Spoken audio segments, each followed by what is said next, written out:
Teman-teman bisa dimulai. Cek, cek, halo. Assalamualaikum. Apakah suaranya kecil atau bagaimana suaranya? Jelas sekali. Suara saya belum ada suara sama sekali masuk di sini. Suara saya sudah bagus tidak? Ya, halo. Halo. Halo. Halo. Coba suaranya mungkin bisa didengarkan. Halo. Ini segera kita mulai. Bagaimana suara saya? Kedengaran enggak? Kedengaran suara saya apa?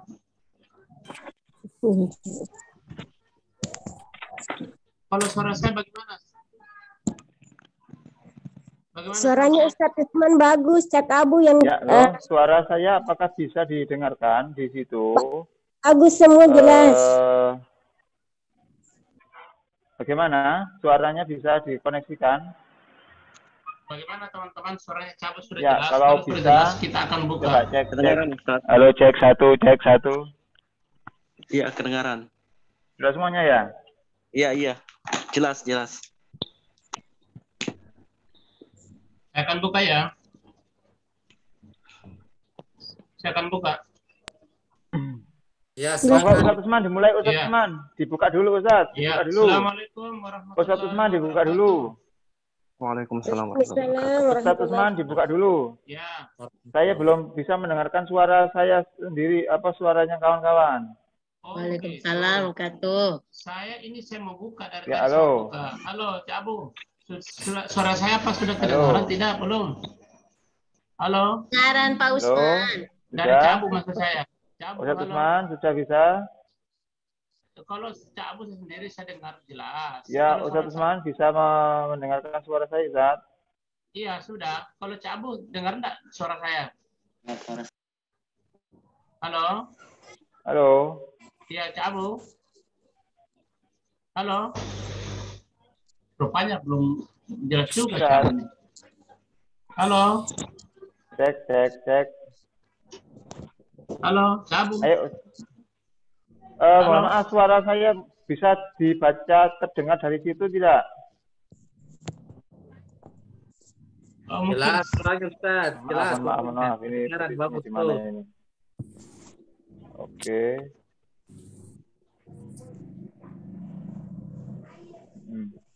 Suaranya kedengaran, Ustaz. Iya, tapi Cak Abu dengan saya tidak. Bentar. Halo, cek. Sudah? Sudah bisa mendengarkan suara saya? Jelas. Ya, clear. jelas. Halo, cek. Halo. Kayaknya dia yang bermasalah, Ustaz. Oke, cek. Halo, cek. Satu. Halo, receivernya dia. Halo, Cak Abu. Sudah bisa mendengarkan suara saya? Ya. Gimana, Ustaz? Iya. Bisa dimulai, Ustaz? Sudah, tapi bisa. Kedengaran. Bisa dimulai? Iya. Halo, Assalamualaikum, Cak Abu. Ya, halo. Ya, kedengaran suara saya, Cak Abu. Halo, Cak Abu.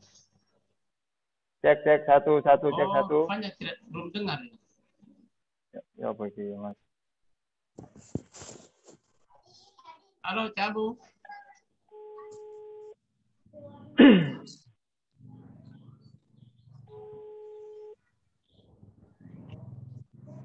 Iya, tidak ada. Halo. Suaranya. Suaranya enggak masuk sama sekali di situ ya? Tak masuk? Iya, saya dengar, tapi suara saya sama Cak Abu dengar enggak? Enggak dengar. Suara saya hanya mendengarkan suara saya. Apakah kawan-kawan sudah bisa mendengarkan? Kalau saya dengar. Tapi suara saya ke Cak Abu sudah dengar belum? Oh, belum. Ini sudah pakai HP. Kalau HP-nya dimatikan nggak dengar suaranya. Oh, coba mungkin apa ya masalah? Ya, kurang tahu saya masalahnya apa ini. Nggak apa-apa, dimulai aja ya. Nggak apa-apa ya. Nanti pertanyaannya bisa lewat itu. Pertanyaannya nanti ketika ada pertanyaan, nanti bisa lewat ketikan saja. Boleh. Enggak, saya mau tanya dulu sekali sama teman-teman yang lain. Apa sudah dengar semua sama Cak Abu? Adapun Cak Abu ke saya nggak ada masalah. Dari teman-teman aja dulu. Sudah dengar semua ya, Cak Abu ya? Sudah. Oke. Sudah, Pak.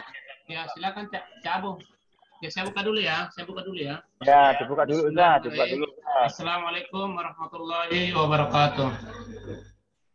Assalamualaikum warahmatullahi wabarakatuh. Innal Waalaikumsalam hamdalillah warahmatullahi nahmaduhu wa nusalli ala rasulillahil karim amma ba'd. Puji syukur kehadirat Allah Subhanahu wa taala yang senantiasa telah memberikan kita begitu besar, begitu banyak nikmat kepada kita sehingga pada saat sore hari ini, petang hari ini masih diberikan kita kesempatan untuk bersua, untuk menuntut, menggali ilmu walaupun di SM ini, walaupun melalui Zoom tersebut. Kemudian salam dan salawat kepada junjungan kita Nabi besar Muhammad sallallahu alaihi wasallam, kita perintah kepada beliau juga, semua daripada pengikutnya. Jadi alhamdulillah Bapak Ibu sekalian, kita akan mulai daripada kelas SHM Makassar ini, walaupun juga berbagai macam kendala-kendala sebelumnya kita alami ini, tapi insya Allah apa yang ada yang kita lakukan ini itulah yang terbaik yang Allah berikan kepada kita. Jadi alhamdulillah sebelum kita akan mulai, kita akan membaca dulu basmalah. Alhamdulillah.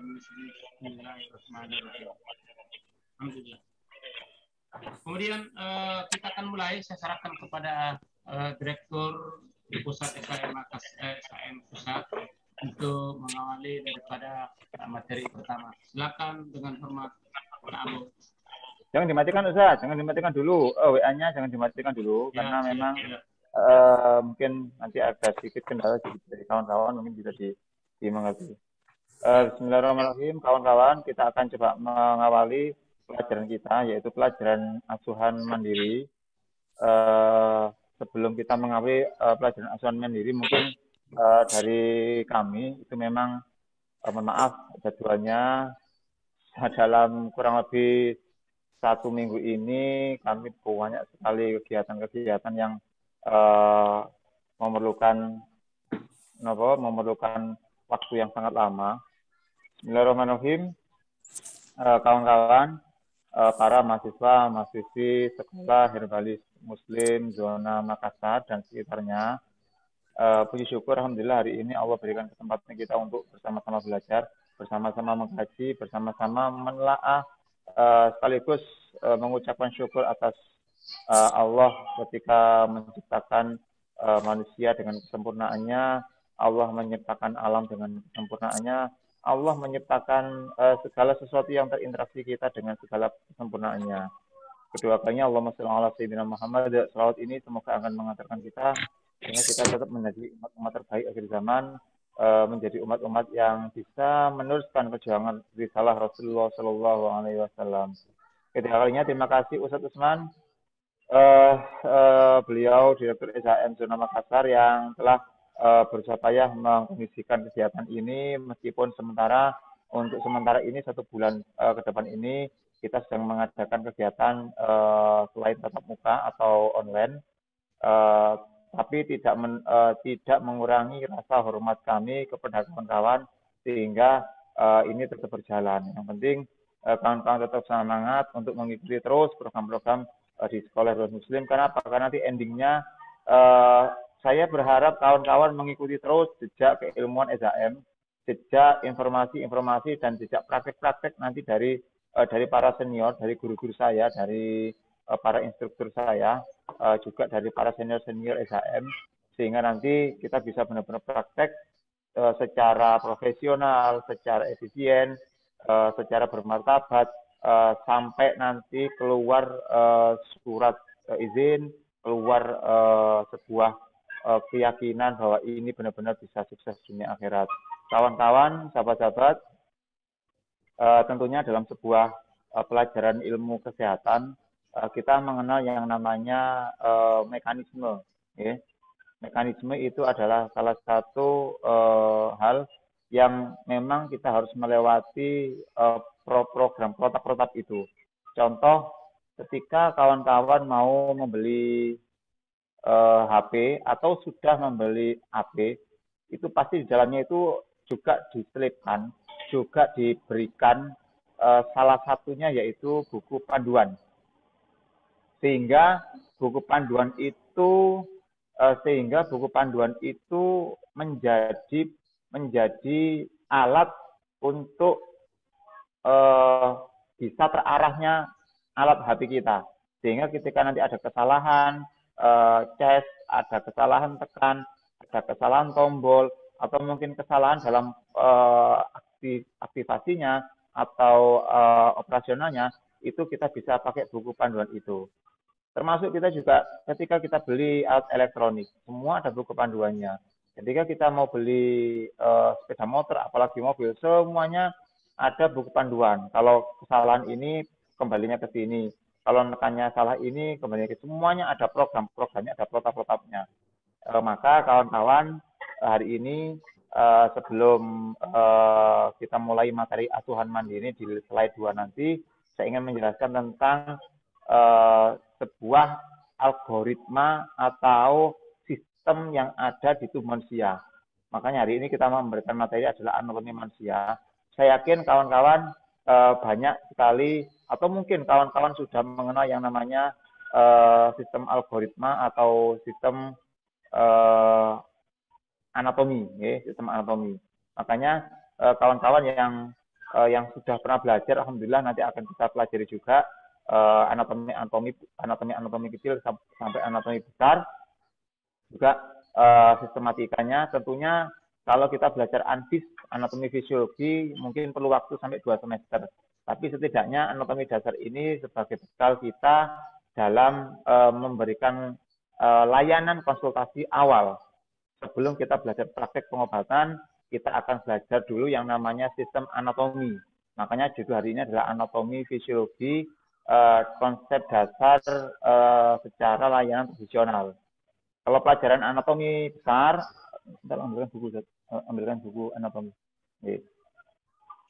Kalau buku anatomi besar, buku anatomi yang dari kedokteran itu memang pelajarannya lama, panjang, dan perlu penjelasan dan perlu istilah-istilah medis yang begitu rumit, yang begitu besar. Contohnya ini, kami punya buku anatomi seperti ini. Ini buku anatomi, ya, buku anatomi fisiologi. Ini tebal sekali. Ini buku keluaran dari penerbit buku kedokteran atau Universitas Indonesia. Ini tebal bukunya. Oke, kalau ini kita pelajari, saya yakin kawan-kawan agak kesulitan karena banyak istilah-istilah medis, sehingga nanti pelajaran yang lain akan kehilangan. Tapi minimal kawal anatomi ini kita sudah punya gambaran seperti apa nanti kita akan diarahkan untuk anatomi itu. Oke, itu sedikit tentang penjelasan apa itu kepentingan anatomi dalam pembelajaran kita. Oke, saya buka itunya dulu, saya buka filenya, kawan-kawan.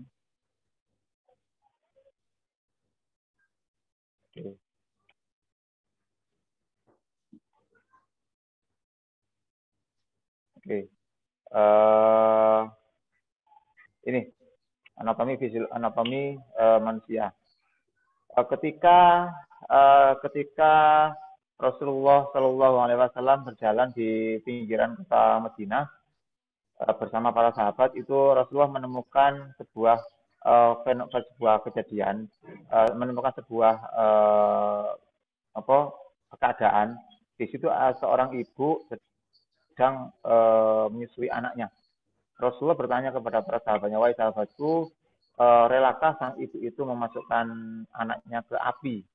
Jawabannya beberapa sahabat mengatakan, tidak mungkin ya Rasul. Ibu itu sangat sayang terhadap anaknya, tidak mungkin sang ibu itu memasukkan anaknya ke api. Gitu. Rasulullah menjawab, billah yarhamu bihati ummah. Demi Allah, Allah lebih cinta kepada hambanya, lebih-lebih ibu kepada anaknya. Artinya apa? Artinya sistematika yang telah disiapkan oleh Allah, yang telah dibangun oleh Allah, yang telah disiapkan oleh Allah kepada manusia, ini akan menghasilkan sebuah rahmat Allah berupa pertama sistem yang namanya sistem self healing. Yang kedua yaitu sistem self protection. Yang ketiga sistem self balancing.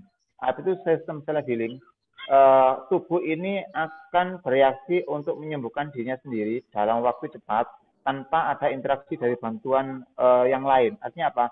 sistem self healing ini adalah perbaikan secara alami, namanya self healing. Okay? Makanya kalau kita luka, kalau kita terjatuh terus terjadi beset atau luka, itu kalau kita biarkan beberapa jam kemudian itu luka itu akan menutup sendiri dengan fibrinogen yang dikeluarkan oleh jaringan-jaringan sel darah atau plasma darah. Itu. Kalau ada kasus semisal luka, maka luka ini dia akan lambat laun akan menutup sendiri karena sistem self healing itu terjadi. Itu contohnya. Yang kedua ada yang namanya sistem self protection. Sistem self protection itu adalah perlindungan secara alami. Jadi manusia itu mempunyai yang namanya sistem perlindungan secara alami. Sehingga ketika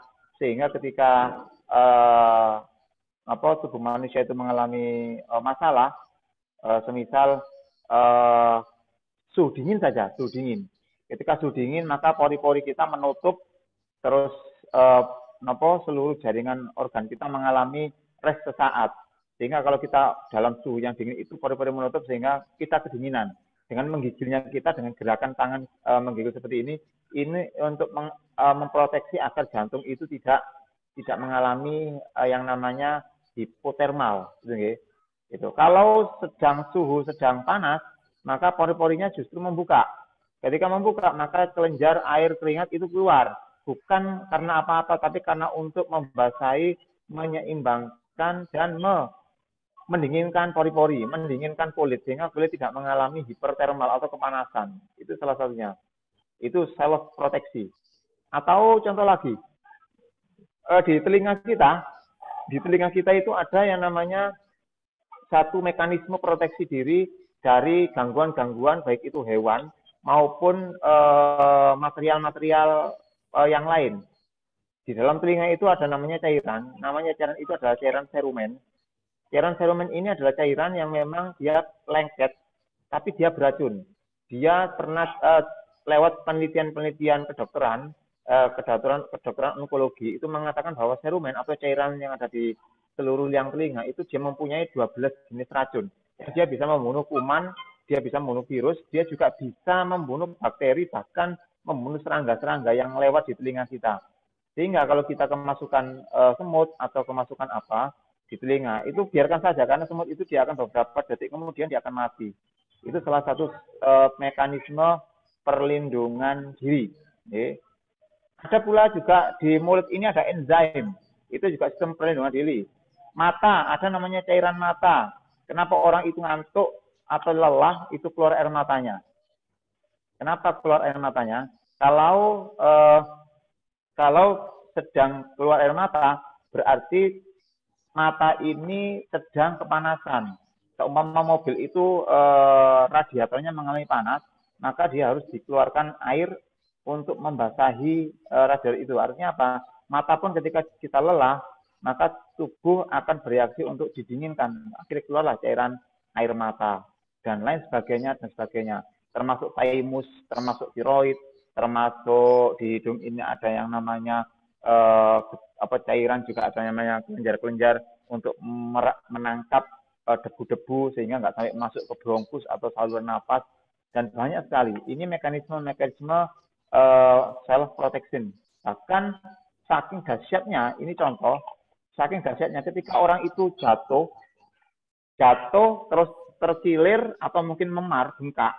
Biasanya itu bukan mengalami bengkak nih. Dalam istilah medis, bengkak itu adalah disebut inflamatori atau bengkak. Kalau bahasa Jawanya itu abu. Kalau kawan-kawan ada yang orang Jawa pasti ngerti. Kakiku abu, tanganku abu. Abu itu maksudnya bengkak. Kenapa bisa bengkak? Karena dengan membengkakkan diri, senyawa yang bahaya atau virus, bakteri, dia diblokade oleh sistem bengkak tadi. Maka ketika orang itu punya misalkan gigi sakit, kaki bengkak itu dia sedang ada sistem proteksi yang mencegah virus, bakteri kemudian itu menyebar di area tersebut. Ini salah satu contohnya. Ya. Apalagi kalau kita membahas tentang sel T, sel B, sel-sel yang lain, antibodi. Nah, seperti ini.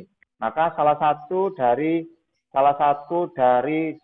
anjuran Rasulullah ketika ingin meningkatkan kemampuan antibodi yang berlipat ganda, di samping sang bayi itu ketika lahir meminum susu ibunya yang kaya dengan kolostrum, itu ada anjuran untuk tahnik atau untuk memakan kurma. Yang memakan kurma itu siapa? Bapak biologisnya atau orang soleh, setelah dikunyahkan, dimasukkan ke mulut sang bayi. Itu akan mempunyai proteksi 60 kali vaksinasi sepanjang 100 tahun bayi itu.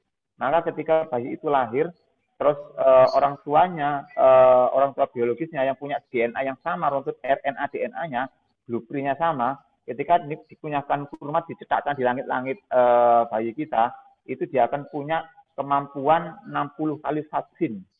Sehingga tanpa vaksin pun anak itu akan kuat, kebal terhadap virus kuman sampai 60 tahun ke depan, bahkan sampai 1 tahun, 100 tahun ke depan.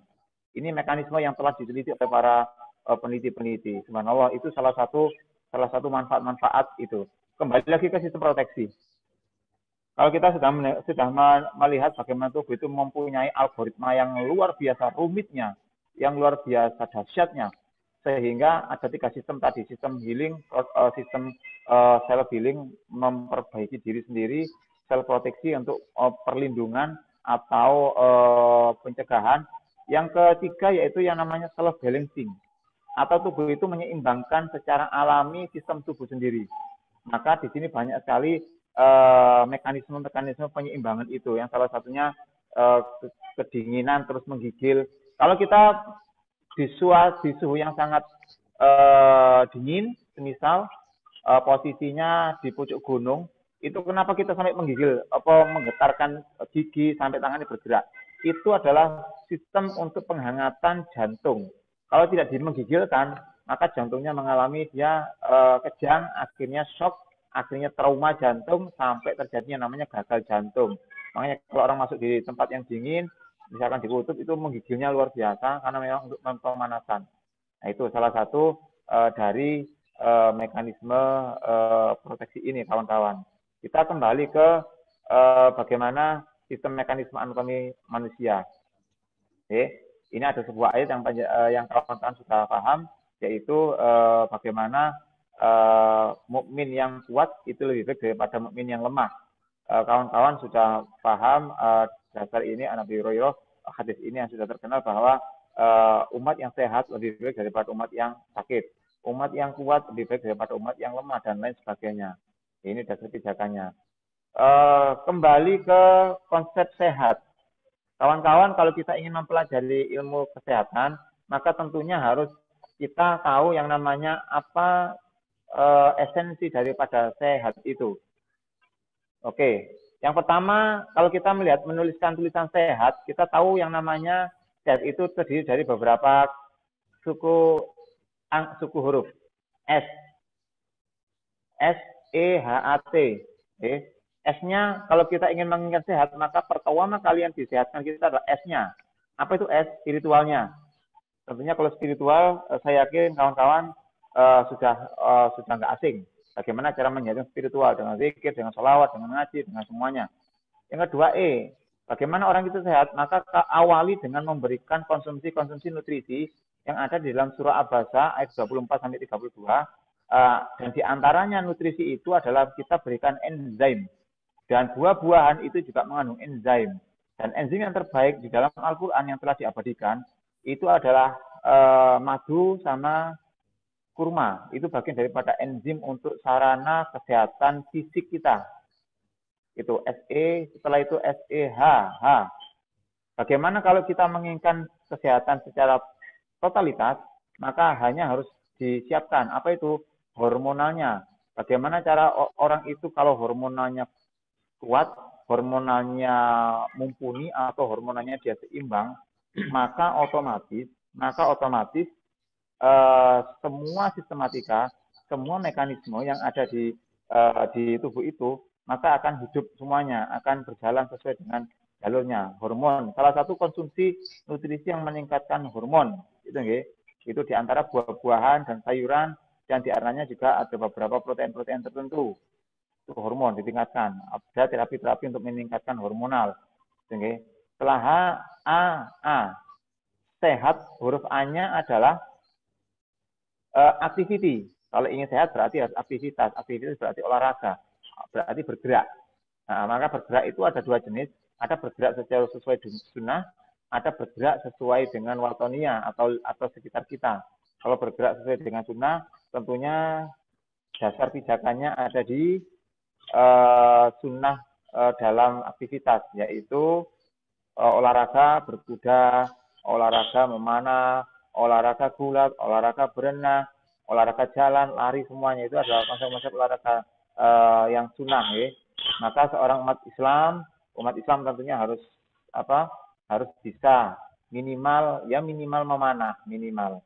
Maka kawan-kawan di SHN setidaknya harus punya panah untuk belajar sehat, untuk menguatkan paru-paru, menguatkan otot belikat, menguatkan intelijensi, dan menguatkan intuisi atau otak kanan. Okay. Setelah activity, yaitu yang terakhir adalah T, treatment. Maka konsep sehatnya kita adalah treatment. Treatment itu adalah perawatan. Nah, perawatan itu juga ada beberapa, ada 3 sistem perawatan. Perawatan sunnah, ada perawatan tradisional, ada perawatan yang selain itu. Perawatan sunnahnya apa? Ya, bisa kita memakai perawatan seperti bekam, gitu. Kalau perawatan yang secara tradisional ya bisa pijat, bisa akupressure, bisa yang lain. Okay? Kalau perawatan selain keduanya, bisa dengan moksa, bisa dengan rawatan spa, sauna, dan lain sebagainya. Okay? Nah, ini konsep awal daripada bagaimana kita bisa sehat secara totality. Kalau sudah totality sehat, kita bisa bergerak sesuai dengan algoritma yang sudah disiapkan oleh Allah lewat sistem tubuh manusia. Maka hari ini kita akan melihat bagaimana sehat itu melewati bersumber dari 4 atau dipengaruhi oleh 4 aspek: lingkungan, perilaku, pelayanan kesehatan, dan faktor gen. Gen itu adalah faktor keturunan. Makanya kawan-kawan, kalau ingin sehat memang haruslah tentunya melewati 4 aspek ini. Kalau bapak ibunya sakit asam urat, itu maksimal 10% itu anaknya juga terkena asam urat. Faktor gen itu selalu menurun, meskipun hanya 10%. Yang kedua lingkungan, ya tentunya nggak kita bahas lingkungan. Kalau lingkungannya kotor, rusak, ya berarti kita akan terpengaruhi terhadap kesehatan kita. Ketika ditanya, Ustadz Usman rumahnya di mana? Rumah saya di Surabaya. Surabaya mana? Jalan Jagir. Di mana posisinya? Di belakang pabrik cat. Jaraknya berapa? Ya cuma 100 meter. Maka otomatis lingkungan mempengaruhi Ustadz Usman karena beliau kehidupannya di Surabaya. Itu faktor lingkungan. Okay? Nah, termasuk sosial, budaya, dan sebagainya. Yang ketiga yaitu perilaku. Sudah sehat tempatnya di pucuk gunung, nyaman, asri, oksigen terpenuhi semuanya. Tetapi karena perilakunya salah, makanya tidak makan yang sifatnya organik, makan makanan yang sifatnya blue food, 4P, pengawet, perasa, pewarna, pemanis buatan, pengemulsi, pengental, semuanya. Ini akan menjadikan perilaku gaya hidup ini sakit lebih dini. Bukan sehat lebih dini, tapi sakit lebih dini. Apakah ada, Pak, orang sakit lebih dini? Ada. Apakah ada orang sakit lebih dini? Ada. Ada alat yang namanya alat pendeteksi sel atau alat pendeteksi kesehatan sel. Jadi ketika diambil bagian selnya, itu dicek. Ternyata ada orang yang selnya itu lebih tua dari umur KTP-nya. Umur selnya lebih tua dari umur KTP-nya. Tapi ada orang yang umur selnya lebih muda dari umur KTP-nya. Jadi umur 50 tahun masih kelihatan seperti 30 tahun. Ada umur yang baru 30 tahun, tapi kelihatan sudah 50 tahun. Mungkin rambutnya putih, keriput, dan sebagainya. Karena mungkin salah satu faktor sikap dan gaya hidup. Yang keempat adalah layanan-layanan di sekitar kita, termasuk yang meliputi pengobatan-pengobatan itu juga sangat mendukung faktor kesehatan kita. Oke, selanjutnya kawan-kawan, di antara konsep sehat selanjutnya yaitu kita mengenal yang namanya kesehatan yang dimulai dari 3 unsur. Makanya ada sehat itu karena memang ada interaksi dari sesama manusia, ada interaksi dari sesama lingkungan atau sesama atau faktor yang lain, termasuk agen lingkungan dan sebagainya. Nah ini salah satunya loh. Kalau kita belajar ilmu anatomi, kenapa kok keluarga besar SHM Corporate itu wajib untuk menguasai ilmu anatomi? Kenapa? Mungkin Ustadz Usman bisa menjawab, karena yang dengar di sini hanya Ustadz Usman. Ustadz, kenapa keluarga besar SHM atau para tabib SHM atau para penyehat tradisional SHM wajib belajar menguasai ilmu anatomi dulu sebelum menguasai yang lain? Apa Ustadz? Iya. Iya, karena pada dasarnya penyehat tradisional untuk memudahkan mengetahui kasus-kasus penyakit, maka yang perlu mendasar ketahui penyakit itu adalah anatomi manusia. Sangat membantu penyembuhan daripada klien. Sangat membantu atas konsultasi kepada klien. Wajib kiranya sebelum masuk ke dunia pengobatan, maka kita masuk ke pemahaman sistem anatomi. Sistem anatomi.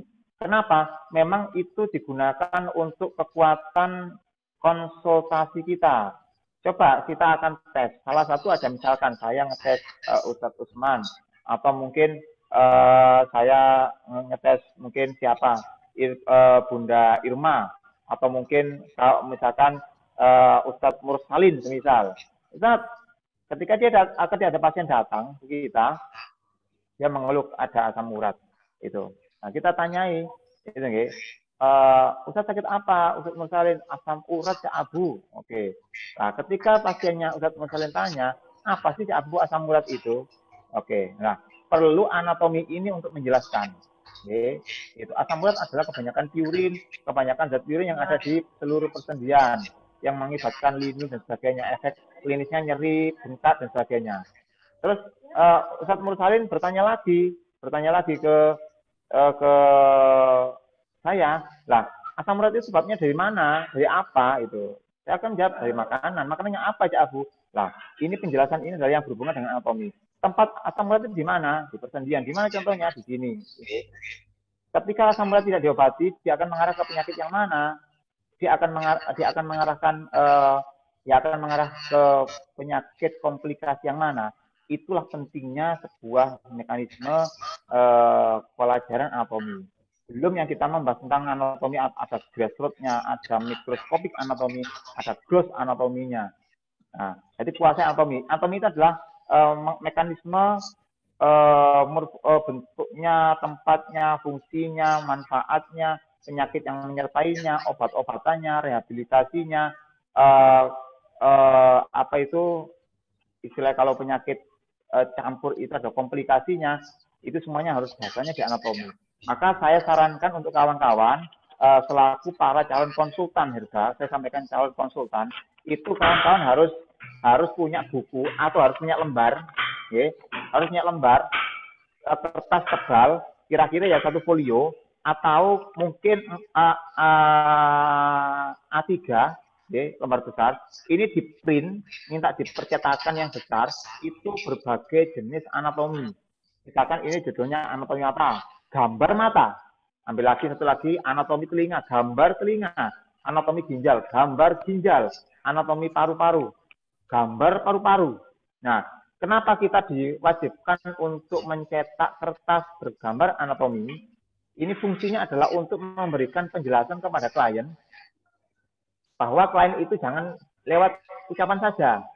Karena sifat klien itu ada yang dia punya sifat manusia tipe auditory, ada sifat tipe kinestetik, ada tipe visual. Kalau orang-orang auditory itu biasanya cukup dijak ngomong tanpa gambar cukup. Tetapi kalau orang-orang visual nggak bisa. Kawan-kawan cerita sampai 30 menit sampai berbusa-busa mulutnya, pasien nggak mau mendengarkan. Kenapa? Dia orang-orang visual, orang melihat. Maka fungsi dari gambar ini kita tunjukkan, ya, kita tunjukkan. Contohnya, saya kebetulan nggak ada contohnya, ya, contohnya di rumah saya. Tetapi minimal akan saya tunjukkan salah satu aja contohnya. Bentar. Oke, saya punya salah satu contoh. Ini contohnya. Anggap saja ini anatomi tulang belakang. Anggap saja ini anatomi tulang belakang. Ini sebetulnya cat namanya cat TSF atau spinal fibration. Oke. Nah, ketika pasien itu sakit punggung, misal nyeri bagian belikat. Bagian belikat itu di daerah sini. Gitu. Ketika kita menjelaskan, Cak Abu, saya ini sakit di belikat sudah 15 hari, dibekam, dipijit, apapun lah kok belum sembuh. Penjelasan kita itu memakai gambar. Kenapa Bapak kok sakit? Ini Bapak tahu tunjukkan. Ini adalah tulang belakangnya Bapak. Ini adalah Mas Roman lampu. Ini adalah tulang punggung Bapak. Bapak kenapa di belikat ini sakit? Meskipun di terapi kok nggak selesai. Karena masalahnya bukan di belikatnya Bapak, tapi di tulang belakang bagian servikalnya ini, bagian torakalnya ini. Nah, ketika klien itu mendengarkan dan melihat suara, melihat gambar dan mendengarkan suara, maka orang itu akan sangat terbantu atas kasusnya dia. Meskipun ini bukan gambarnya pasien. Okay? Dan ini berlaku untuk mata, telinga, hidung, semua organ-organ tolong dicetak.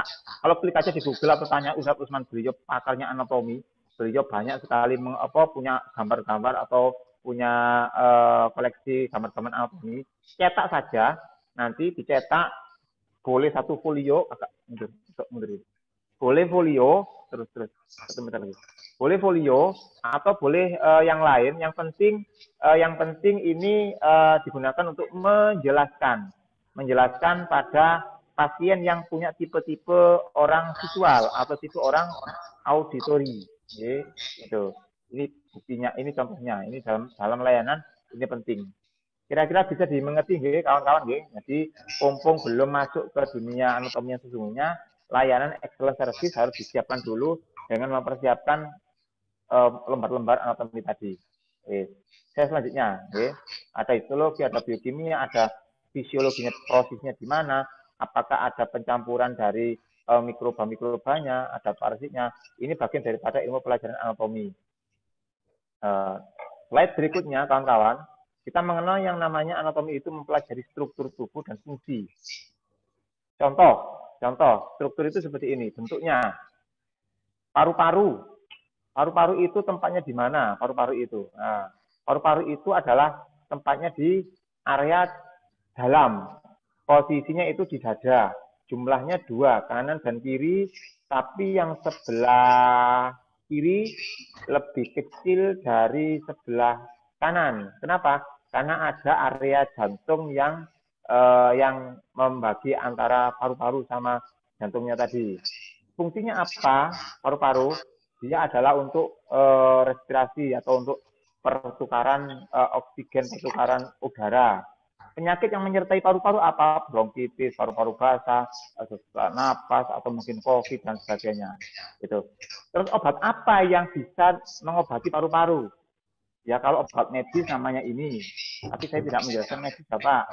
Saya menjelaskan obat herbal. Kalau paru-paru obatnya adalah obat sauda semisal, atau mungkin gamat semisal. Gitu. Terus kalau saya tidak diobati paru-paru saya, Pak, kira-kira penyakit apa yang nanti akan menjadi komplikasinya? Oh, risiko, Bapak nanti sesak napas, batuk nggak selesai-selesai, badannya kurus dan lain sebagainya. Ini salah satu penjelasan konsultasi. Sampai ke layanan resepan, obat-obatan, dan perawatan. Nah, itulah struktur fungsinya dan jadi satu di sini. Pembagian anatomi ada 2, ada gross anatomi. Gross itu adalah anatomi besar. Makanya ada istilah grosir. Mau kemana? Mau ke pasar grosir. Beli apa? Beli baju. Tak gross. Tak gross berarti banyak. Gitu. Jadi gross itu adalah anatomi besar. jaringan organnya. Tapi kalau mikroskopik itu jaringan sistem sarafnya, sistem selnya namanya, sistem selnya. Sistem tubuh manusia, mohon maaf ini kita ulang pelajaran SMA dulu kita. Yang pertama yaitu ada sistem rangka, otot, saraf, penapasan. Ustadz Usman di situ kan masih bisa melihat ya slide saya ya? Bisa. Bisa ya? Itu sistem rangka, otot, saraf, penapasan, jantung, darah, dan semua area-area sistem tubuh. Ini wajib kawan-kawan kuasai. Maka silakan segera beli buku anatomi yang SMA yang harganya 40.000, 50.000. Beli itu. Kalau sudah punya, alhamdulillah. Kalau belum, silakan beli di online-an murah-murah banyak. Kenapa? Fungsinya adalah kawan-kawan di dalam meja kliniknya nanti atau di kamar atau di mana, atau mungkin kawan-kawan sedang jalan-jalan kemana. Misalkan hari ini aku harus menguasai anatomi mata. Besok ganti anatomi kulit. Besok ganti anatomi jantung, anatomi kaki, anatomi tulang, belakang, anatomi sampai anatomi otak. Nah itu kuasai. Kenapa? Karena mencicil pelajarannya, okay? Gitu. Ini organisasi tubuh. Ini saya jelaskan panjang. Jadi intinya adalah tubuh manusia itu terdiri dari sistem. Ada sistem organ yang lain. Itu okay? Nah ini sampai ke jaringan-jaringan. Tubuh manusia itu adalah terdiri dari triliunan sel. Artinya, manusia itu terbangun dari sistem yang namanya sel. Sistem sel. Oke. Jadi, kalau sel manusia itu yang satu itu mengalami kerusakan, maka tubuh yang akan merekonstruksi sel ini itu otomatis akan membantu mengeluarkan sel baru. Itu mekanismenya, namanya mekanisme regenerasi sel. Oke. Dan itu berlangsung setiap detik di tubuh kita, bahkan sel yang biasanya cepat mati itu adalah sel lambung. Karena sel lambung itu setiap detik mengalami kematian. Sekali mati 1 juta, 2 juta, 3 juta, begitu. Setiap detik. Makanya sel yang paling cepat mati itu adalah sel lambung. Kenapa kok lambung? Karena lambung itu tempat sistem pencernaan yang dia ada senyawa asam yang sangat pekat sekali. Sehingga sel itu mengalami kematian. Tetapi uniknya, sel itu ketika mati, dia mengalami pertumbuhan dengan cepat juga. Makanya lambung itu selalu berekonstruksi setiap waktu sepanjang masa. Itu nggih. Maka sistem lambung itu dia sistemnya, bahasanya adalah bahasa asam. Ada istilah, kalau Ustadz Usman, kalau ada orang kena emah, berarti kan ada asam lambung yang tinggi ya, benar ya Ustadz?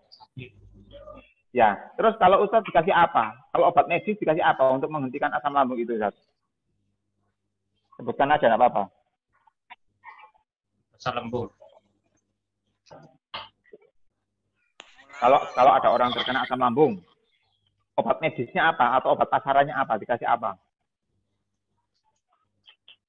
Ya, biasanya saya kasih rekom saya tuh apa tuh soda, masih juga. Enggak, obat medisnya, bukan obat herbalnya. Obat medisnya, obat pasaran untuk asam lambung. Promak. Mungkin Promak atau Antasida atau Waisan dan lain sebagainya mungkin gitu. Nah, fungsi obat itu adalah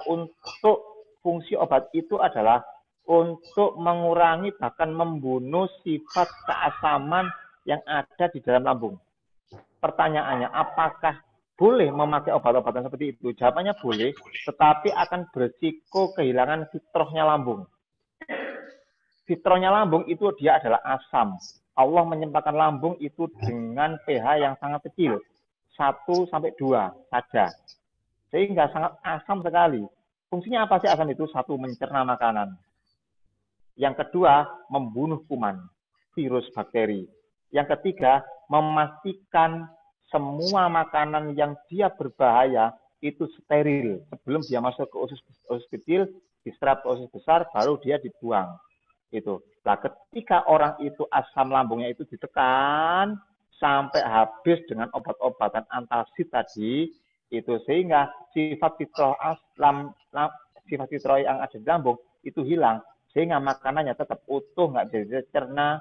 Kalau kita hari ini makan semisal makan tahu dan tempe, mungkin 14 jam nanti keluarnya tetap utuh tahu dan tempe. Iya, ketika kita makan mungkin nanas, buah nanas, mungkin besok juga akan keluar nanas yang utuh. Artinya tidak ada sistem pembusukan, tidak ada sistem penguraian, tidak ada sistem pencernakan. Itu makanya kalau orang terkena asam lambung, jangan buru-buru dikasih obat asam lambung dulu, dinginkan dengan mengkonsumsi air yang banyak, terus dikunci dengan herba yang mengandung pati resisten seperti tepung pisang, seperti pepaya setengah matang, seperti tepung-tepung tertentu seperti tepung gandum atau tepung kanji atau tepung ketan itu untuk mengikat keasaman agar dia tidak terlalu keasamannya tinggi. Itu salah satu contohnya. Nah, itu salah satu fitrah. Jadi ternyata tuh manusia itu mengalami sesuatu yang istimewa sekali. Makanya kalau orang mutah, coba nanti kalau ingin tes benar-benar apakah asam lambung kita benar-benar bekerja. Kalau ada orang mutah yang warnanya kuning bening, itu tolong dikasih wadah dengan wadah, tapi dia dari logam atau dari plastik nggak apa-apa. Nanti tolong masukkan paku yang baru, jangan paku yang lama. Masukkan paku. Kita lihat 2 jam setelah paku dimasukkan ke muntahannya orang itu, dia rusak, dia hancur dia paku itu, lembut dia, seperti kerupuk yang lembut itu. Itu salah satu mekanisme penghancuran yang kuat dari asam lambung tadi. Itu makanya sel kita ini sangat perlu untuk disehatkan. Orang sehat adalah orang yang triliunan selnya itu bisa makan. Makolahnya Pak Muhammad Iwan yang punya Karnus, beliau berbicara bahwa orang sehat adalah orang yang triliunan selnya itu bisa makan.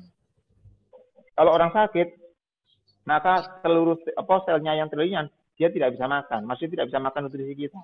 Nutrisinya menjadi feses. Nutrisinya dia menjadi kotoran saja. Langsung masuk ke sistem rangka pertama. Oke. Kawan-kawan, Bapak-Ibu semuanya, kita membahas tentang sistem rangka. Sistem rangka. Sistem rangka ini adalah sistem pertama yang kita pelajari dulu. Kenapa kok sistem rangka? Kenapa kok sistem rangka dipelajari dulu? Karena di dalam Al-Quran itu ayat-ayat yang membahas tentang anatomi yang paling banyak itu bukan sistem pencernaan, sistem lambung, sistem sel, sistem usus, enggak. Tapi yang diciptakan adalah sistem rangka. Ada sekitar 5 ayat yang bercerita tentang sistem rangka. Bahkan di situ ada hadis yang menceritakan tentang ajana zanab atau tulang ekor. Sistem rangka. Sistem rangka itu fungsinya apa, Ustadz Usman? Rangka manusia fungsinya apa? Saya ingin 2 saja manfaat atau sistem rangka itu. Apa fungsinya rangka?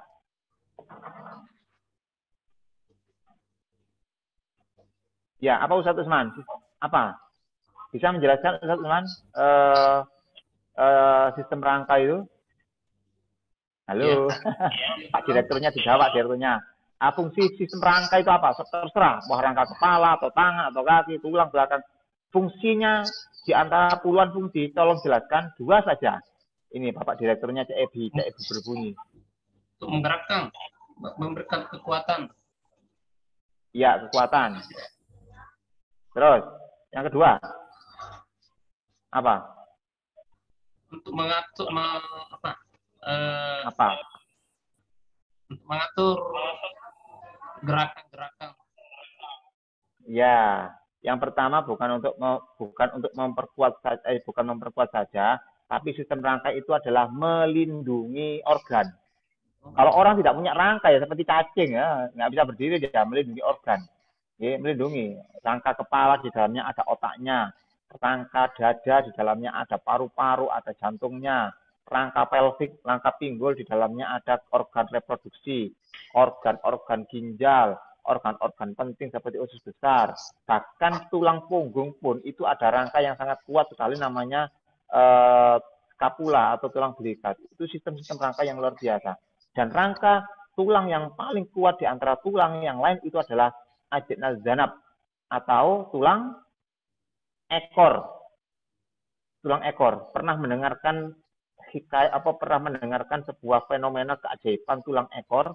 Mungkin pas kita ngaji di TPG, di TPA dulu, ketika orang dikirim ke padang ketika waktu kiamat itu padang mahsyar yang sebegitu luasnya, bahkan di kitab Dafaul Akbar itu menceritakan bahwa padang mahsyar itu dari ujung ke ujung itu sejauh mata memandang, dan semua orang mulai dari zaman Nabi Adam sampai orang terakhir itu dikumpulkan di situ. Itu ketika muncul itu seperti kecambah keluar dan bentuknya bermacam-macam. Itu sesuai dengan amalia di kehidupannya setelah sebelumnya. Dan itu munculnya dari tulang ekor. Makanya tulang ekor ini istimewa. Tulang ekor itu adalah tulang yang paling kuat. Dia tahan terhadap panas 2000 megajoule. Jadi dia tidak bisa rusak dengan hentakan, benturan, jepretan, gempuran, dan sebagainya. Karena dia desain tulang ekor itu adalah dia sebagai black box-nya manusia. Kalau Ustaz tahu ya, black box itu apa? Kota hitam manusia. Black box itu kalau pesawat, Ustaz, itu di belakang ekor itu ada namanya black box, bentuknya kuning, meskipun warnanya itu oranye, tapi dia disebut black box, yaitu tempat jejak rekaman suara dalam kokpit pesawat. Sehingga ketika pesawat itu jatuh, maka yang meledak semuanya, black box-nya tidak akan bisa meledak. Dia bisa tahan air sampai sekian tahun, dia tidak rusak karena dia merekam seluruh aktivitas suara orang dalam pesawat. Manusia pun juga sama, kawan-kawan. Subhanallah, alhamdulillah, wala ilaha illallah. Ternyata tulang ekor manusia itu dia adalah black box-nya manusia. Jadi mulai dari bayi lahir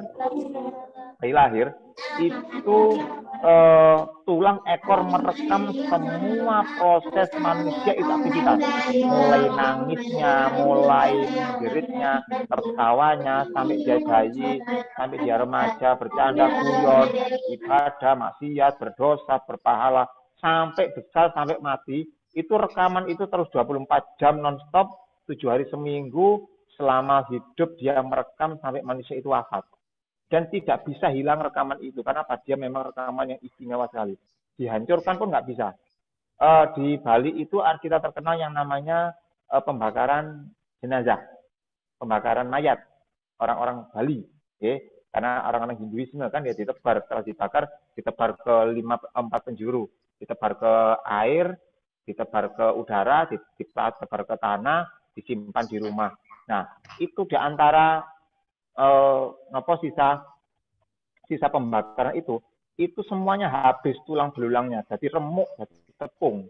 Tapi ada satu yang bisa rusak, yaitu tulang ekor. Itu disimpan oleh salah satu keluarganya. Ini adatnya orang Bali, dari itu. Kenapa memang nggak bisa rusak itu, tulang itu? Luar biasanya begitu. Nah, dia merekam seluruh kecerdasan manusia. Saya berbicara sama kawan-kawan mengisi materi Zoom untuk SHM Makassar. Ini tulang ekor merekam terus kecerdasan saya, sehingga rekaman ini akan dimunculkan kembali, diputar kembali ketika nanti di padang mahsyar. Begitu pula ketika saya bermaksiat, begitu pula saya berdosa, begitu pula saya beribadah, itu merekam terus semuanya. Nah itu, ini salah satu contoh saya menjelaskan tentang keajaiban tulang yang lewat dari tulang ekor tadi, itu tulang ekor tadi. Jadi dia fungsinya adalah untuk kekuatan, perlindungan, untuk keseimbangan, dan untuk sistem jaringan-jaringan, melindungi jaringan yang lain. Komponennya ada dibagi 3, Ustadz. Yang pertama yaitu komponen tulang itu sendiri, kartilago. Kartilag itu apa kartilag? Kartilag itu Ustadz Usman tahu kartilag. Apa kartilag, Ustadz? Oke, saya contohkan. Mungkin saya bisa punya contoh ya. Mana tadi? Oke, Dawis. Oke, saya gini. Tulang itu sendiri. Yang kedua yaitu kartilag. Kartilag Kartilak itu adalah tulang rawan. Ya. Kartilak itu adalah tulang rawan. Makanya tulang rawan itu dia mengikat tulang-tulang kuat. Ya. Kalau bahasa kita itu adalah belum nom, bahasa Jawa belum nom. Belum itu tulang, nom itu muda. Tulang muda, termasuk hidung ini kartilak. Ya. Hidung ini kartilak, telinga ini kartilak. Telinga kartilak. Sendi, tendon kaki itu meliputi kartilak. Makanya kartilak itu enak, gurih dimakan. Kalau itu hewan, ya. Itu. Nah, terus yang ketiga sendi. Sendi ini berarti ya antara sendi satu dengan yang lain itu diikat oleh yang namanya tendon atau otot. Otot, ya. Seumpama kita sendi tangan kita tidak diikat oleh ini tidak diikat oleh tendon, oleh otot. Ketika kita begini lepas dia tulangnya. Kenapa? Tidak ada ikatan. Makanya tulang itu penting dan kartilak itu adalah tulang rawan. Makanya kita di SHM itu punya produk khusus SHM namanya Kartisel namanya. Kartisel itu berasal dari kata-kata kartilago atau tulang rawan. Fungsinya adalah kartisel ini yang pertama dia untuk menyembuhkan patah tulang, menguatkan tulang, mengisi massa tulang akibat osteoporosis, memberikan kekuatan pada tulang tengkorak, memberikan kekuatan pada tulang punggung, rawatan tulang, estetika, kecantikan, rehabilitasi wajah, terbakar kulit, pokoknya berhubungan dengan sistem tulang. Ya. Itu kita punya produk yang namanya Kartisel namanya. Produksinya perusahaan PT Mitra Herbalis Nusantara. Yang kebetulan direkturnya saya sendiri yang mengelola dengan kawan-kawan tim manajemen di perusahaan yang ada di Pasuruan. 140 menit dari markas SHM ke arah timur, mendekati Probolinggo sampai mendekati itu. Nah, itu contohnya. Yang sendi itu berarti persendian. Fungsinya adalah sudah ada keterangan semuanya, gitu. Kita percepat. Sistem otot terdiri dari otot rangka, polos, dan jantung. Otot itu yang mengikat bagian-bagian tubuh yang lain, termasuk dia menggerakkan bagian tubuh. Tangan kita begitu seperti ini, bisa seperti ini. Ini adalah ada yang namanya sistem otot di sini, sistem tendon namanya. Nah ini. Karena biasa tarik ada otot triceps, otot biceps dan lain sebagainya. Dan sistem otot ini pun juga sangat memerlukan nutrisi untuk kekuatannya. Makanya kalau ada orang-orang, Pak, ada orang stroke, Pak, ototnya lemah, Pak. Bagaimana, Pak? Ya berarti rawatannya adalah dikuatkan sistem ototnya dengan kolagen, masukkan kolagen. Herbal yang mengandung kolagen. Okay. Selanjutnya sistem saraf, kita percepat. Sistem saraf adalah fungsinya adalah dia adalah mengendalikan dan mengkoordinasikan seluruh tubuh lewat jalurnya. Mulai dari ada saraf otak atau saraf pusat yang namanya spinal cord namanya, atau jalur-jalur yang masuk di spinal cord. Saraf pusat ada saraf perifer, saraf tepi. Dia fungsinya adalah mengontrol dan mengkoordinasikan perintah. Saya ingin memegang misalkan ballpoint. Otak ini misalkan ballpoint. Otak saya memerintahkan tangan kanan saya untuk memegang ballpoint. Ketika ballpoint tak pegang, ya sudah, tak ambil ke sini. Berarti perintah otak saya itu diarahkan untuk saraf motorik untuk mengambil ini. Nah, nampaklah seperti ini. Itu namanya sistem saraf. Tetapi ada orang yang otaknya kepingin tapi nggak bisa bergerakkan tangan. Contohnya pada orang apa? Pada orang stroke. Orang stroke itu keinginan ada, tetapi kontrol koordinasinya nggak nyampe. Itu orang stroke kan gitu, sampai dia marah, gimana marah, nggak bisa. Dia ingin memegang, ingin berjalan, tapi nggak bisa karena otaknya mengalami yang namanya disfungsi sesaat nanti bisa hidup lagi. Orang stroke itu bisa hidup kembali, asalkan terapinya benar, caranya pas, mekanisme waktunya pas, insya Allah nanti akan bisa. Itu. Nah, tapi sistem saraf ini adalah penting. Salah satu saraf yang paling penting itu adalah saraf yang ada di korteks, di batang otak. Nanti saya punya video, semoga nanti bisa nonton video ini. Di otak kita itu ada miliaran jalur-jalur saraf namanya jalur korteks namanya, batang otak. Selama kita berpikir positif, maka sistem saraf itu akan mengeluarkan sinyal warna hijau. Dia menjadikan seluruh otak dingin. Berpikir ibadah, berpikir zikir, berpikir untuk mengaji, untuk murojaah, maka dingin otak kita.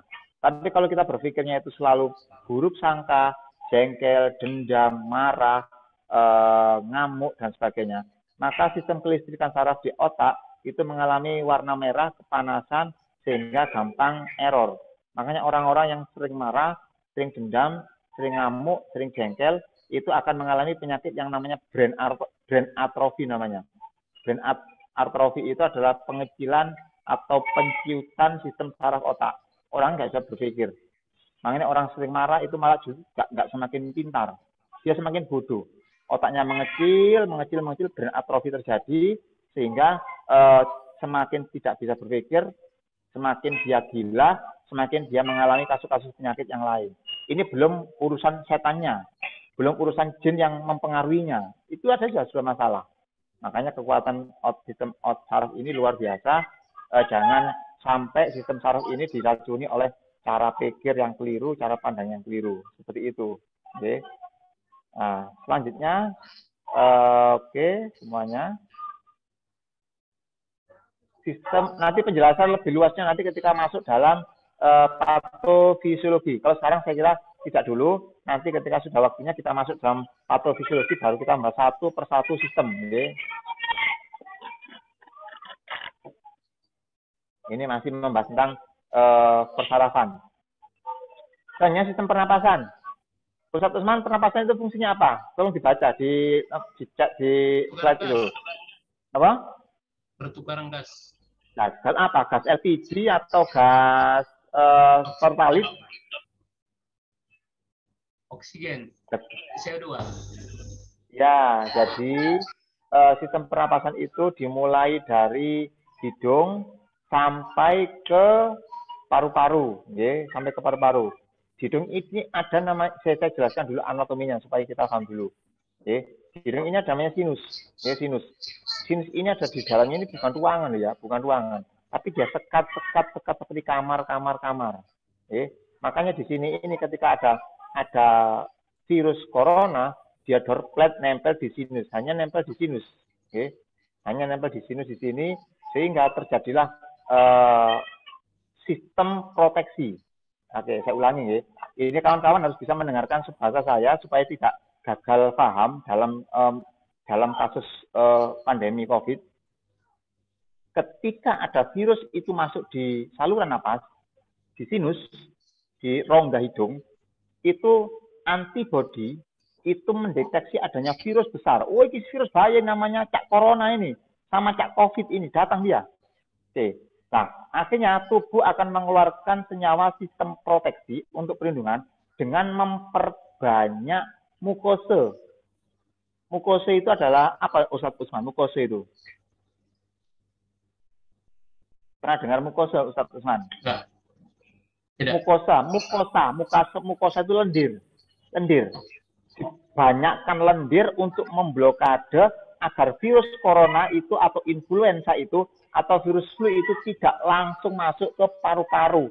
Kalau dia maksa masuk ke paru-paru, maka jebol paru-parunya, bronkusnya jebol, karena virusnya tidak bisa diblokade oleh antibodi di sinus. Maka diperbanyaklah dengan mukosa lendir yang banyak sampai hidungnya tersumbat, buntu, nggak bisa keluar, nggak bisa meler. Itu karena saking banyaknya virus yang di situ, sehingga tubuh memblokade diri. Kasih jaring-jaring, diblokade jalannya agar teroris nggak masuk di situ. Sama seperti mekanisme di sinus. Makanya virus corona itu dia nempel kan ya. Dia nempel di mana? Nempel di area-area sinus, sehingga nanti kawan-kawan orang-orang yang mempunyai kasus influenza, kasus virus yang lain, itu biasanya mempercepat dengan mengkonsumsi obat herbal yang dia bisa mengencerkan mukosenya supaya bisa keluar. Ketika keluar, semakin banyak mukosa keluar, dia semakin potensi sembuh. Makanya kita punya produk di SHM itu kita punya produk atau nutrisi yang sangat dahsyat yang namanya Melakov, yang namanya Melakov. Mungkin di beberapa grup sudah saya sharingkan apa itu Melakov. Dia adalah bahan herbal yang tidak diminum. Bahan herbal yang tidak diminum. Jadi di dalamnya ada kandungan kustul-kindi asli yang dikirim dari India. Ada kandungan serai, minyak serai, ekstrak serai, ada ekstrak habatus sauda siunis dari India juga, ada jahe, ada minyak kayu putih, ada bidara, semuanya. Jadi obat herbal yang tidak diminum, tidak dioleskan, tapi dia dihirup, uapnya dihirup, diikat oleh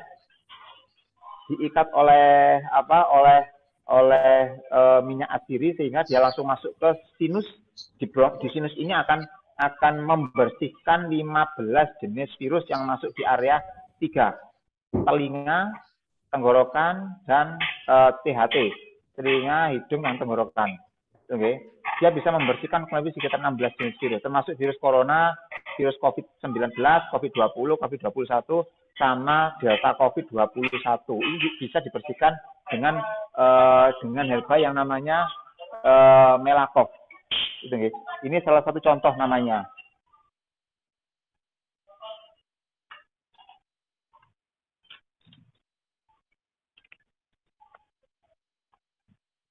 Nah, jadi itu. Ini salah satu contoh. Ini salah satu protap.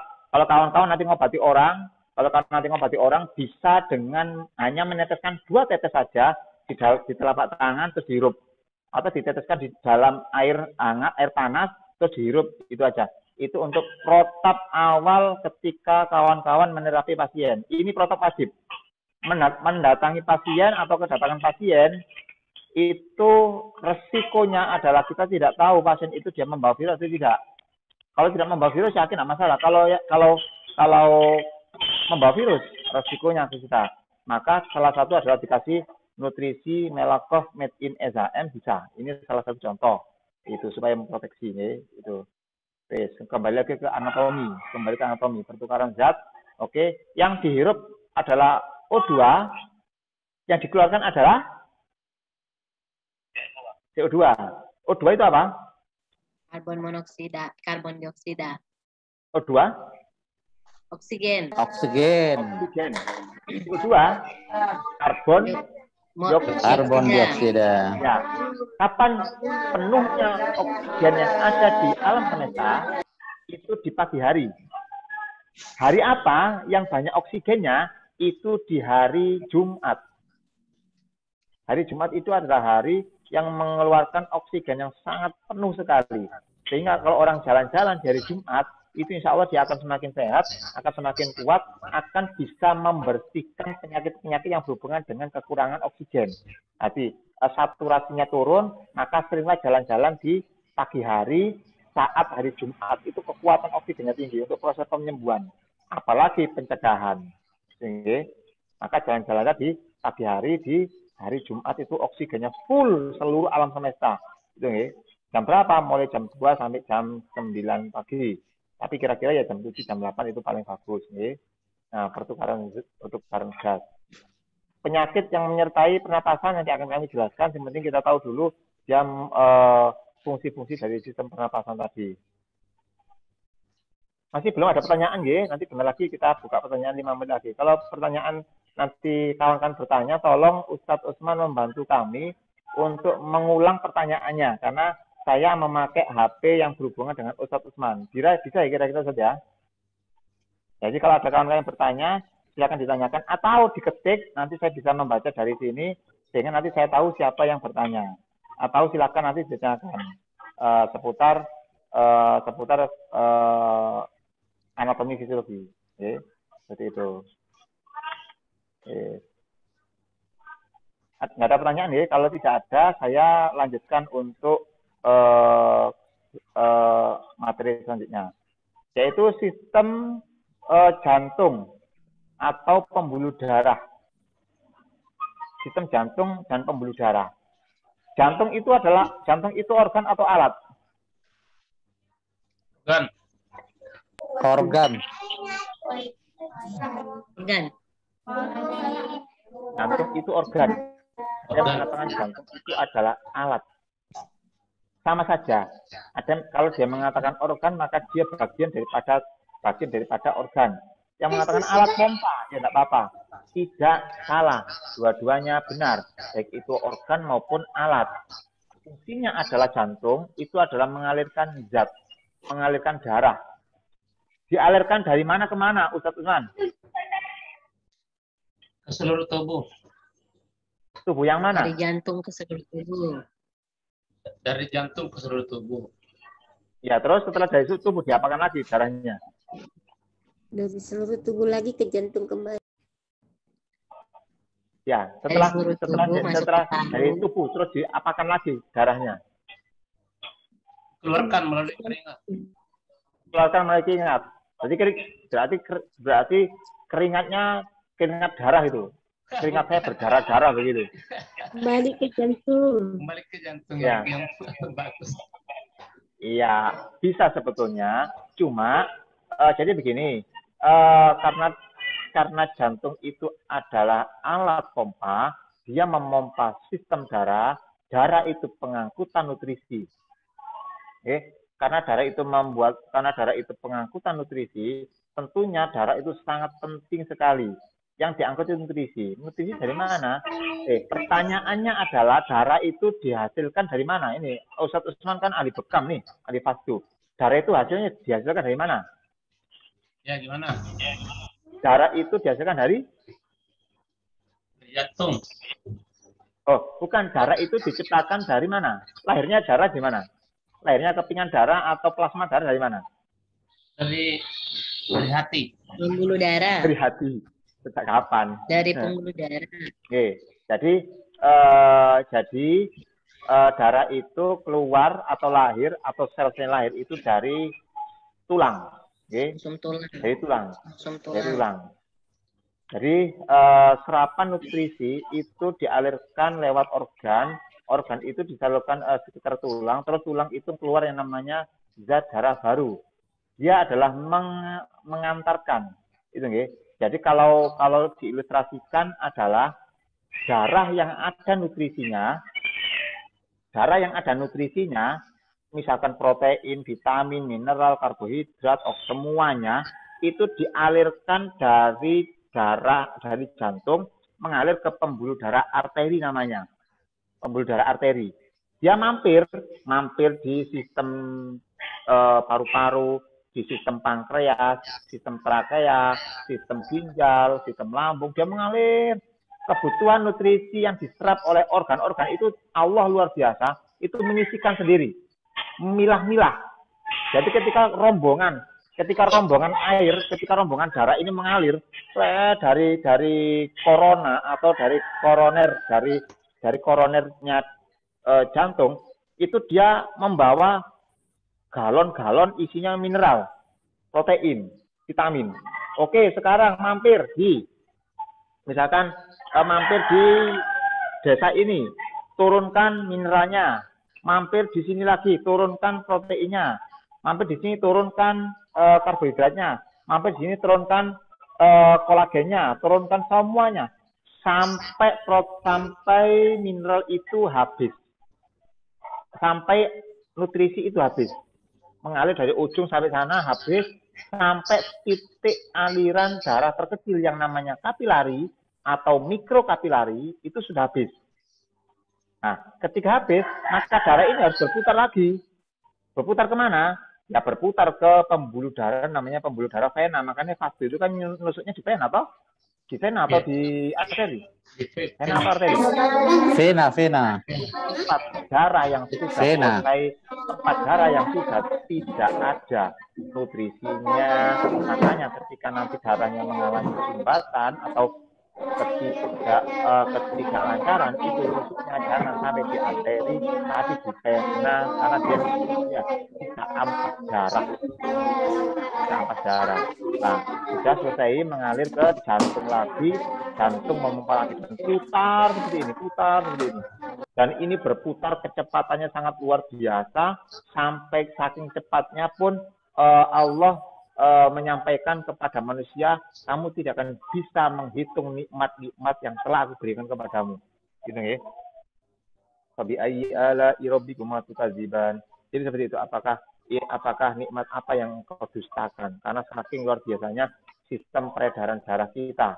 Gitu, maka orang sehat dan sakit itu salah satu pengaruhnya adalah di 3 sistem, yaitu darah, cerna, dan perbaikan sel. Tadi kita sudah menjelaskan tentang perbaikan sel. Terus kita menjelaskan tentang bagaimana sistem darah ini tadi. Gitu, darah manusia jumlahnya berapa, Ustaz? Ya. Darah manusia jumlahnya berapa? Sebadan saya ini, sebadannya Ustaz. Jumlah. Itu total berapa liter? Berapa? Kurang lebih 4 liter. Kurang lebih 4 liter. Kurang lebih 4 liter. Ketika darah itu keluar 500 mili, berarti kan kosong, kehilangan. Itu diambil dari mana? Darah emergensinya. Ya dari pembuluh darah vena. Melalui pembuluh darah vena. Maksudnya begini, ketika Ustadz memfasdu orang, itu, terus darahnya itu keluar 400 mili, ya kira-kira 1 gelas lah, misal 1 gelas, keluar 4 mili. Kan ada kekosongan sistem darah nih, berarti jantungnya kan mengalami kontraksi yang tidak seimbang, alirannya juga kosong. Nah, darah itu dia keluar lahir kembali itu dari sumsum tulang. Untuk memenuhi kekosongan akibat keluarnya darah atau pendarahan akibat bekam fasdu tadi. Sehingga tidak ada istilah orang dibekam itu darahnya habis, di fasdu itu darahnya habis. Kenapa? Karena tubuh akan bereaksi mengeluarkan sel darah merah baru. Nah, karena mengeluarkan sel darah merah baru, ya otomatis kalau setelah memfasdu, setelah membekam, darahnya banyak keluar. Jangan mendolimi darah, jangan mendolimi organ. Maksudnya bagaimana? Setelah dibekam, biarkan aja. Biarkan. Sudah selesai Pak, silakan pulang. Keliru. Berikan nutrisi untuk menghasilkan sel darah baru. Kepada pasien, sampaikan. Bapak ini karena sudah darah kotornya keluar, darah expirednya sudah keluar, ini sudah waktunya untuk diregenerasi sel. Berikan nutrisi herbal untuk menghasilkan sel darah merah baru. Maka itu yang terjadi hebat. Itu yang terjadi, proses pengobatannya sangat istimewa. Seperti itu. Jadi, kalau hanya bekam saja, jenengan mendolimi karena kekosongan darah yang dikeluarkan tadi, itu bingung. Jantungnya ini pompanya nggak stabil, nggak sinkron, sedangkan tidak keluar sel darah merah baru. Karena sel darah merah baru keluar setelah darah itu keluar, maka tubuh akan bereaksi memeronta mereka. Tolong aku siapkan pasukan sel darah lagi. Supaya apa? Supaya aku terpenuhi, jantungku aman, pembuluh darahku aman. Itu. Dia berontak selama 1 sampai 7 jam setelah bekam, 1 sampai 7 jam setelah fasdu, itu harus ada nutrisi masuk. Apa nutrisinya? Yang bisa menghasilkan sel darah merah baru. 1, contohnya, spirulina. Bayam. Terus kalau kita punya produk yang namanya produk Lumbrevit namanya. Produk Lumbrevit itu istimewa. Produk Lumbrevit itu adalah produk untuk menghasilkan sel darah merah baru. Harganya terjangkau, mainnya tetesan, cuma diteteskan di dalam gelas. 5 tetes, 10 tetes diminumkan, maka kekuatan tubuh akan bereaksi menciptakan sel darah baru. Sehingga setelah difasdu, setelah dibekam, 2 hari kemudian, itu tubuh orang itu akan fresh, menjadi wajah bayi, kulitnya yang bersih akan kuat kembali, retak-retak kulitnya mengalami nutup kembali, yang keriput kenceng kembali, kuku-kuku yang patah kuat kembali, rambut yang rontok kuat kembali, karena tubuhnya mengalami proses perbaikan sel, gitu. Ya. Nah, selanjutnya kalau jadi tubuh ini tidak ada satu jalinan tubuh manapun yang tidak dilewati oleh pembuluh darah. Saya ulangi, tidak ada satu sel pun, tidak ada satu jaringan organ pun yang tidak dilewati oleh pembuluh darah. Semuanya dilewati. Contohnya apa? Yang organ yang paling besar, contohnya liver. Organ yang paling kuat, contohnya jantung, otak. Ada organ, itu loh dilewati pembuluh darah. Apa itu? Contohnya, Organ yang paling kecil yang melewati pembuluh darah. Apa contohnya? Organ kecil, nggak kelihatan, bahkan lembut sekali, itu juga dilewati pembuluh darah di dalamnya. Yaitu rambut. Rambut manusia, itu kalau di mikroskopik, itu bentuknya seperti selang. Begini. Itu tengah-tengahnya, ternyata itu ada pembuluh darah kecil sekali, lembut sekali. Itu dialir pembuluh darah. Sehingga rambutnya dia bisa modot, dia bisa panjang. Seumpama tidak dialiri pembuluh darah, maka rambut ini tidak ada nutrisi yang masuk. Sehingga pendek saja, kalau sekian saja, nggak bisa panjang dia. Karena tidak ada nutrisi yang masuk di dalam rambut. Dan itu berlaku untuk organ yang lain, kulit, mata, hidung, semua sistem itu semuanya dialiri darah. Para pakar mengatakan bahwa kalau seandainya pembuluh darah itu dipanjangkan, disambung, itu panjangnya itu sekitar 50 km.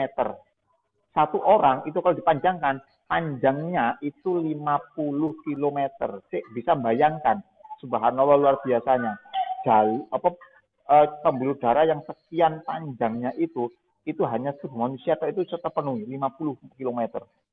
Kalau disambung satu dengan satu yang lain. Subhanallah, nggak bisa terukur otak kita itu membaca sedetail itu, serumit itu, sesempurna itu penciptaan. Itu nih. Sekarang saya buka pertanyaan. Saya buka satu pertanyaan untuk kawan-kawan. Mohon bisa ditanyakan lewat Ustadz Usman. Ustadz Usman akan melimpahkan ke saya. Monggo, silakan. Kita minum. Assalamualaikum. Waalaikumsalam warahmatullahi wabarakatuh. Karena di sini kita berbicara tentang pembuluh darah, kira-kira saya hanya langsung ke saja ini tentang bagaimana kalau misalnya, karena tadi Ustadz berbicara tentang bekam, misalnya kan kalau kita di bekam itu kan rasanya sakit karena memang ditusuk jarum, ditusuk berkali-kali jarum. Apakah tidak mengalami sesuatu masalah apabila misalnya kita mau mengurangi rasa sakit pada saat di bekam itu dengan melakukan anestesi lokal? Apakah itu tidak ada apalagi tidak ada masalah dalam pembuluh darah pada saat di bekam dengan memakai anestesi lokal? Syukran Ustaz. Assalamualaikum warahmatullahi wabarakatuh. Ya, Ustaz dengar dong? Ya. Saya tidak mendengar, tolong diulangi lewat Ustadz Usman. Iya, jadi pertanyaan Ibu, apakah tadi kan di masalah pembuluh darah, apakah ada masalah ketika membekam tidak masalah anestesi kalau menggunakan anestesi lokal gitu. Membekam menggunakan anestesi lokal. Anestesi lokal itu masalah. Oke, terima kasih. Apakah tidak masalah kita memakai anestesi lokal? Pertanyaannya, pakai anestesi dari medis atau herbal? Nanti dijawab. Yang kedua, kalau pakai anestesi medis, itu jenisnya itu diinjek, disuntikkan atau dioleskan saja. Kalau anestesi herbal, itu nanti akan dijawab. Apakah medis atau herbal? Karena dua-duanya ada anestesinya. Dengar Bu ya.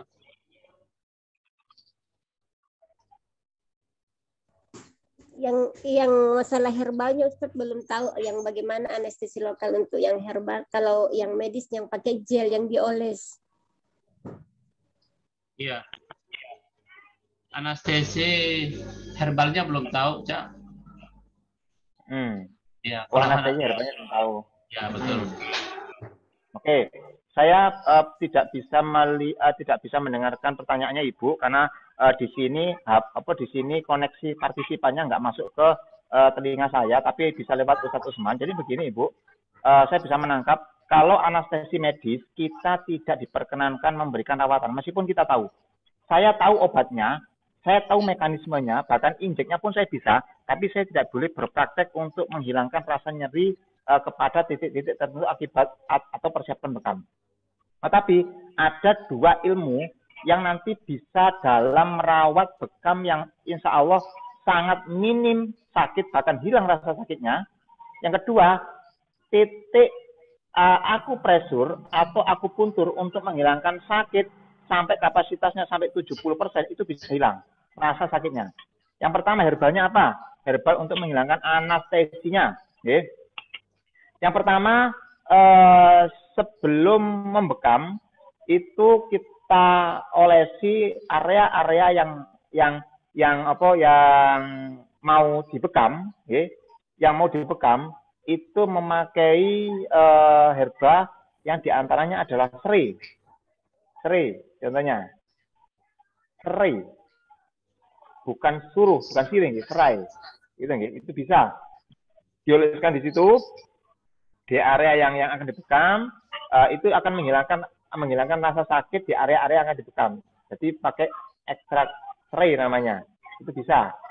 Itu ya. Atau kalau tidak, kalau yang lain itu bisa dengan rebusan laos. Ibu tahu laos? Tahu. Iya, tahu. Okay. Laos. Ya, laos itu kalau di sini nama Jawanya adalah lia laos memang. Laos memang itu nggih. Laos. Itu lengkuas ya. Lengkuas. Iya, benar sekali lengkuas. Lengkuas. Lengkuas itu dia memang untuk anestesi.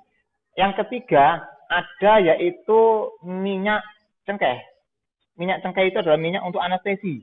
Di samping dia untuk antibakteri, antivirus, antikuman, cengkeh itu juga anestesi. Itu nggih. Gimana pakainya? Minyak cengkehnya ya dioleskan tipis saja di area yang nanti akan menjadi area pembekaman. Jadi nanti ngeleset cek itu tidak akan nyeri. Itu nggih. Itu untuk olesan, herbal olesan yang diminum, yang dipakaikan. Kalau untuk titik untuk anestesi itu ada 4 jenis titik. Okay? Yang pertama titik LI4. LI4 itu digunakan untuk mereduksi sifat sakit seluruh tubuh.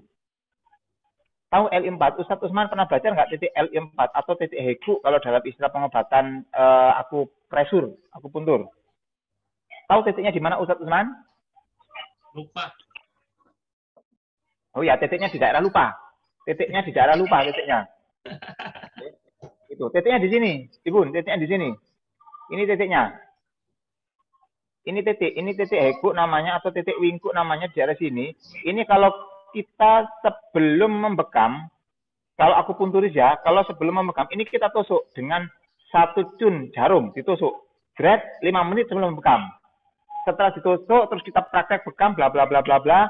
Praktek punggung masih memekam, jarum masih nempel di sini. Itu bisa. Sehingga nanti dalam waktu 20 menit, 10 menit sebelum, dan 10 menit di dalam proses pembekaman, dua-duanya itu akan mereduksi sifat sakit yang ada di punggung, di dada, di daerah mana yang nanti yang sedang pembekaman. Itu untuk mereduksi sifat sakit.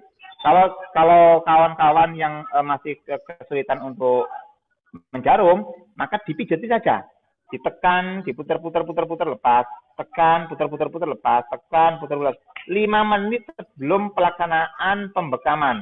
Itu akan mereduksi sifat dari rasa sakit itu, sehingga rasa sakitnya nggak sampai sakit, warnanya tidak sampai membenjol, pembuluh darahnya tidak sampai pelepuhan di situ, karena semuanya akan dilonggarkan lewat titik-titik akupresur, akupuntur, olesannya. Okay?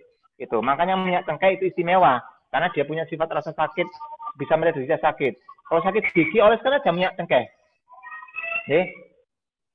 Kalau sakit gigi, oleskan aja minyak cengkeh, nanti giginya akan hilang rasa sakitnya. Rasa sakitnya. Itu nggih. Jadi seperti itu. Ini salah satu, makanya kita punya nutrisi yang namanya Probiosel. Mohon maaf, ini nggak sponsor tapi cerita. SHM itu punya yang namanya nutrisi, nanti akan dikelola oleh SM Makassar juga. Namanya Probiosel.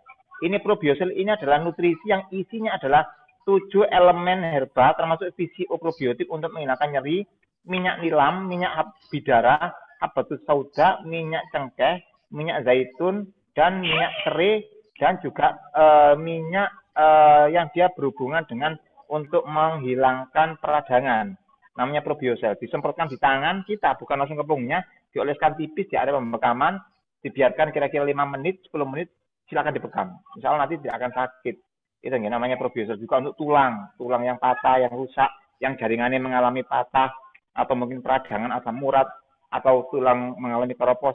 Probiosel biasanya digunakan untuk rawatan kawan-kawan di SHM wilayah Jawa Timur, Jawa Tengah, Jawa Barat, sebagian Sumatera, sebagian di daerah Kalimantan, juga di daerah Papua, seperti itu. Probiosel namanya. Ini viral ini, tapi tidak di toko online kan, karena hanya digunakan untuk keluarga besar SHM saja. Harganya terjangkau. Ini bisa mengalahkan nutrisi tetangga sebelah yang depannya biasanya yang viral untuk tulang itu apa namanya itu yang semprot untuk tulang yang terkenal itu.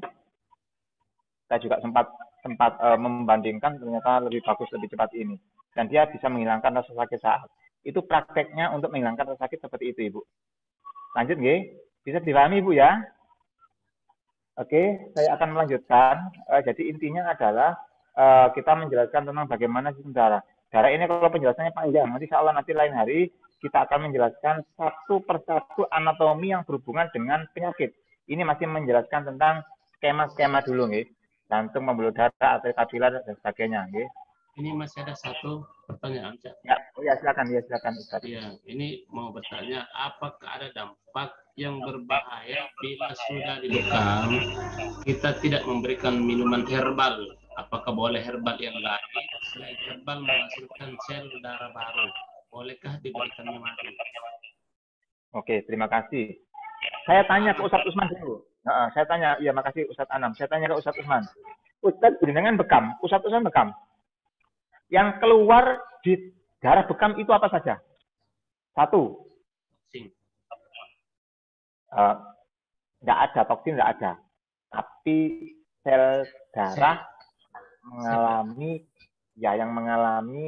keracunan atau yang terikat atau ketempelan logam berat, atau kita bahasanya adalah bahasa intelektual, nggih.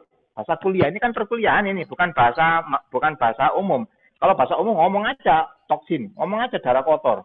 Tapi kalau ini kita membahas di sini, itu adalah darah Ustadz bekam, itu yang keluar satu adalah darah expired, daluarsa. Yang kedua, darah yang telah terkontaminasi makanan-makanan berbahaya. Pengawet, perasa, pewarna, logam berat, semuanya nempel. Yang ketiga, darah yang terkontaminasi bakteri mikroba jahat, patogenik. Yang keempat, bekam itu adalah juga keluar darah yang masih segar, yang masih baik. Ustadz Usman bisa nggak memilah, aku hanya 3 saja, yang satu ini darah baik, nggak usah keluar kamu. Aku hanya mengeluarkan expired saja. Bisa nggak Ustadz Usman? Tidak bisa. Nggak bisa. Ini tetap keluar, meskipun kondisi prosentasenya sedikit. Ya paling ya perkiraan menurut penelitian para pakar-pakar bekam dunia, itu antara 10-15% itu keluar darah segar. Dan itu dibutuhkan oleh tubuh. Kenapa ikut keluar? Karena kita nggak bisa punya mesin menyaring itu. Makanya kenapa? Bekam itu dia ngopnya terus ngelesetnya itu sampai ke kapilari. Hanya ke epidermis kulit saja. Kenapa? Karena di situ tempat kapiler. Kapiler itu tempat pembuluh darah kecil, sungai-sungai kecil terjadi sumbatan-sumbatan sering di situ. Makanya kebanyakan keluar sel darah kotor.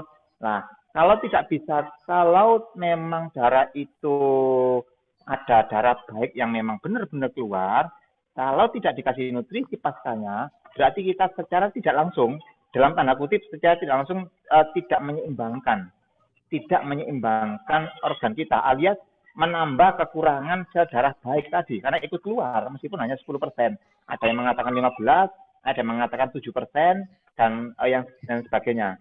Nah, sehingga harus dimasukkan nutrisi minimal, ya tadi, misalkan Lumbrifit itu kalau produknya SHM, kalau produknya umum bisa dengan madu, bisa dengan spirulina, bisa dengan gamat, bisa dengan protein-protein tertentu, semisal susu, itu untuk mengembalikan nutrisi darah yang rusak, darah yang ikut keluar tadi yang harusnya masih dipakai. Seperti itu, Ustaz.